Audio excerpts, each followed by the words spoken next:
Hello, my name is Russell Warren. I head up the tax team at Travers Smith.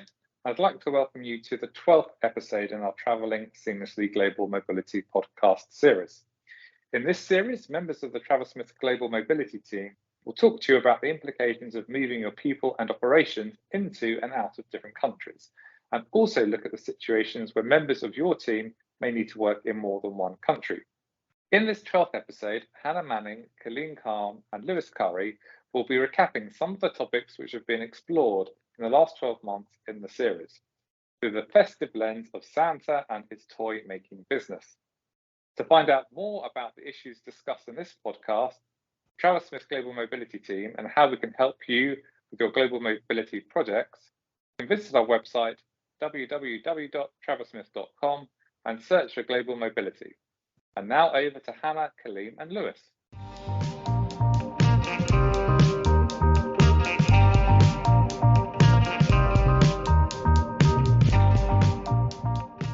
Hello, everybody, and welcome to the Travers Smith Travelling Seamlessly podcast.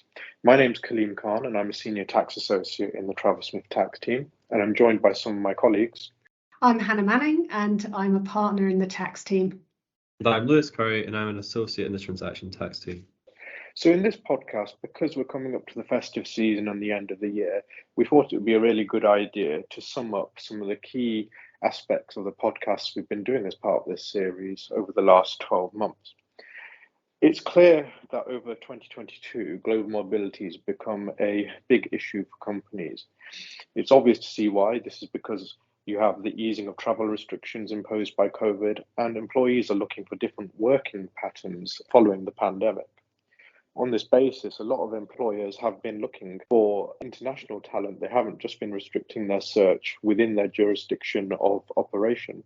And employees are often demanding that they work from further afield, not necessarily in the country where their employer is based.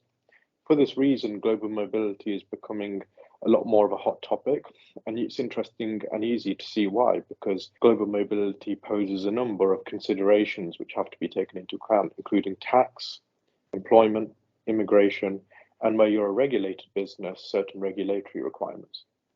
So in this podcast, what we're going to do is cover a few of the key themes through a fun and Christmassy guise, looking at the considerations the man that we can rely on to always be globally mobile that once a year Santa Claus has to consider. Before we get to that, let's just recap what kind of topics we've been covering over our podcast series in case you want to refer back. The types of issues we've been covering are considerations you have to take into account when you have a globally mobile workforce, and that includes, as I've said, tax, employment, immigration. We've also been looking at how you preserve residents within your jurisdiction, particularly where you have an international board. We've also been looking at where you have internationally mobile employees or employees from a number of different jurisdictions, concerns and steps you can take to try and mitigate any foreign tax presence or the creation of any foreign tax presence in another jurisdiction.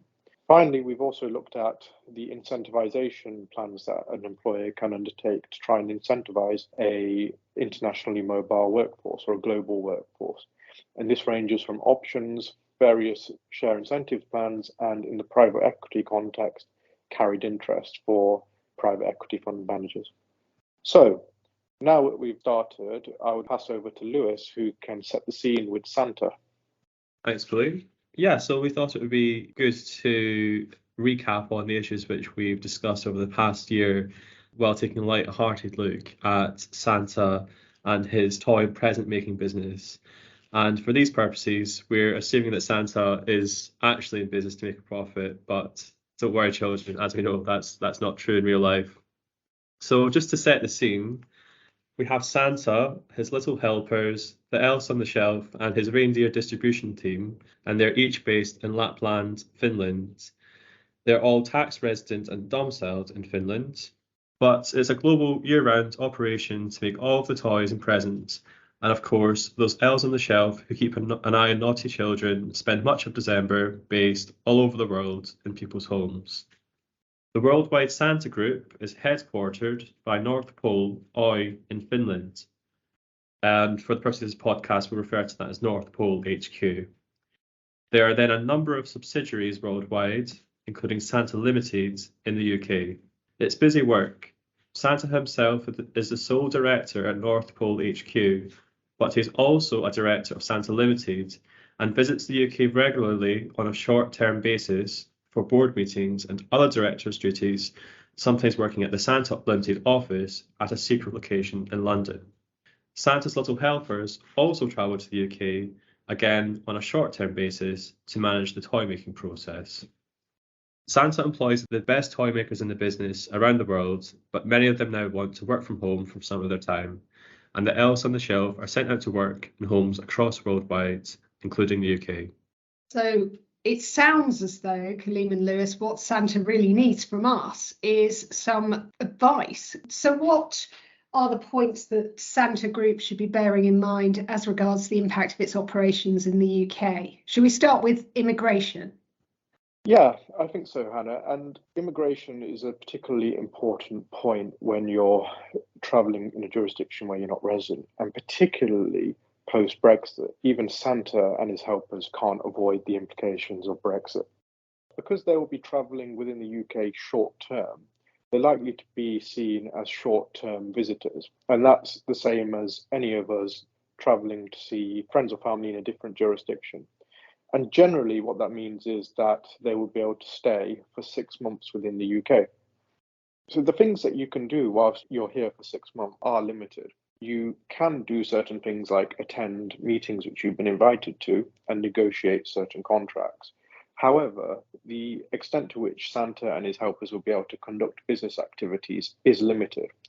And it's likely that Santa would probably need to think more about the immigration implications, because the limitations on what he would be able to do from a business perspective might prevent him from doing some of the key operational functions of his business.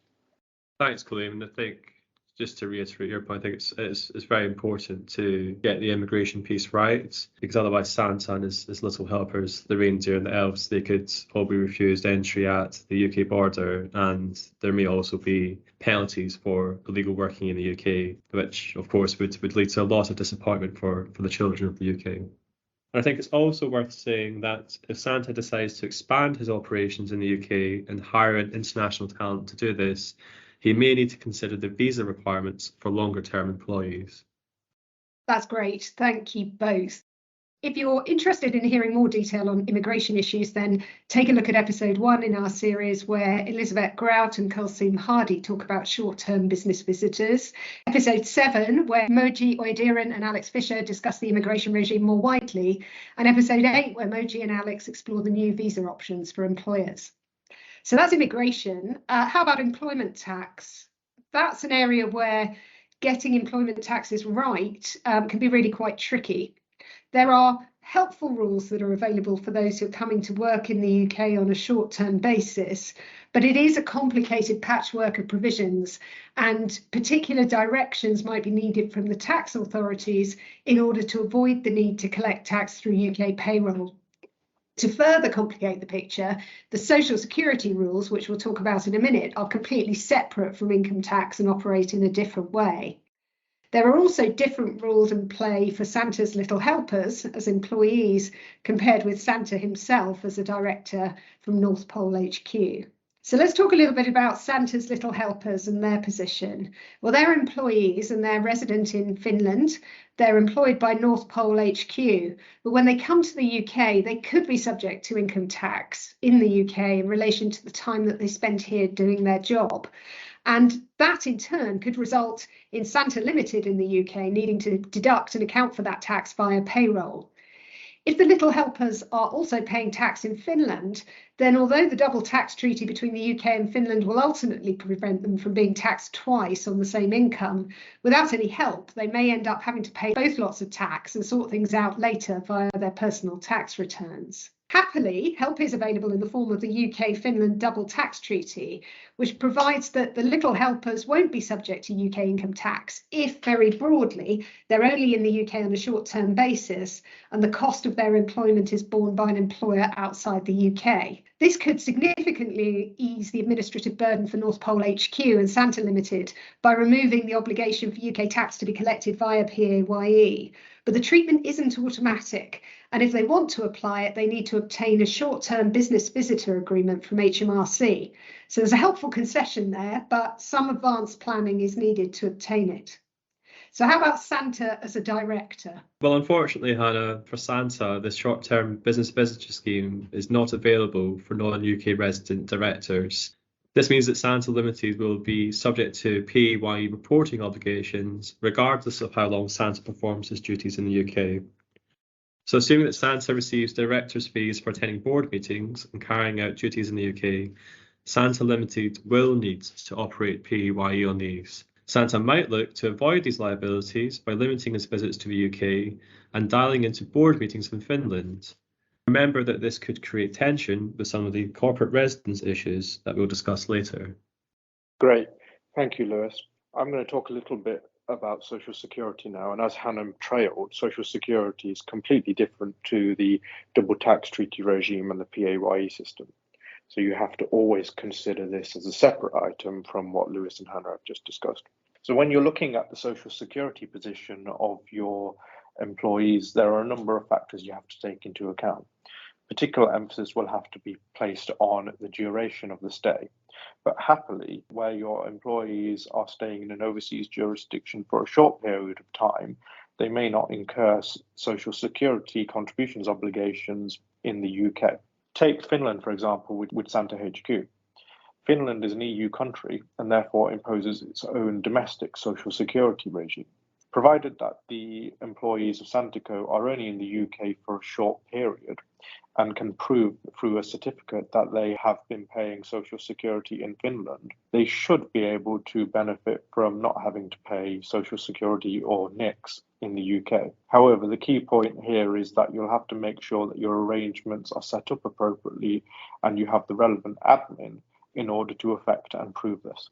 If you'd like to hear a bit more about these issues, we direct you to Elizabeth Grout and Kaleem Hardy's discussion in episode 1 in relation to employees, and to Claire Prentice and Kaleem's discussion in episode 3 as regards directors.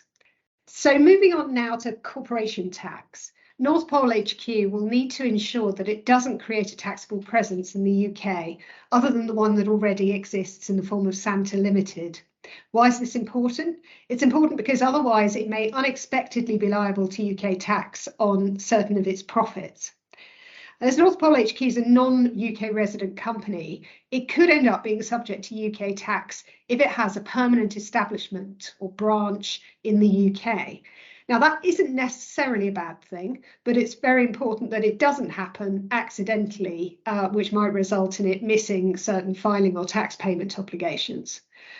What's also important is that North Pole HQ maintains its corporate residence in Finland, because that's where it's expecting to be taxed. Kaleem, would you like to talk a little bit about the question of where North Pole HQ will be managed and therefore tax resident?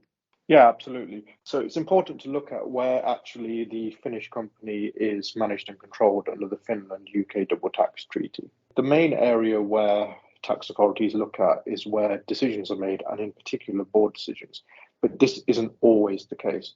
Sometimes the underlying residence or location of the shareholders will also be looked at if they're deemed to be the ones who are effectively running the company.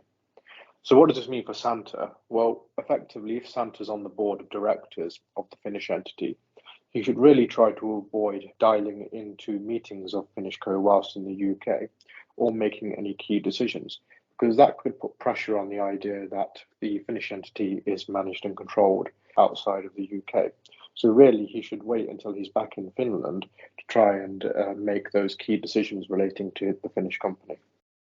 And Kaleem, it's obviously important that the Finnish company keeps an appropriate paper trail there to make sure that they're documenting the fact that the decisions are considered and signed off in Finland. How about taxable presence and the question of whether North Pole HQ might end up creating a permanent establishment in the UK?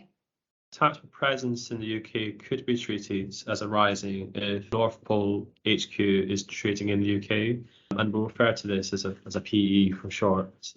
And a non-resident company will generally be treated as having a PE in the UK where it has a fixed place of business here, or where it has what is called a dependent agent, i.e. someone who habitually concludes contracts on behalf of the company.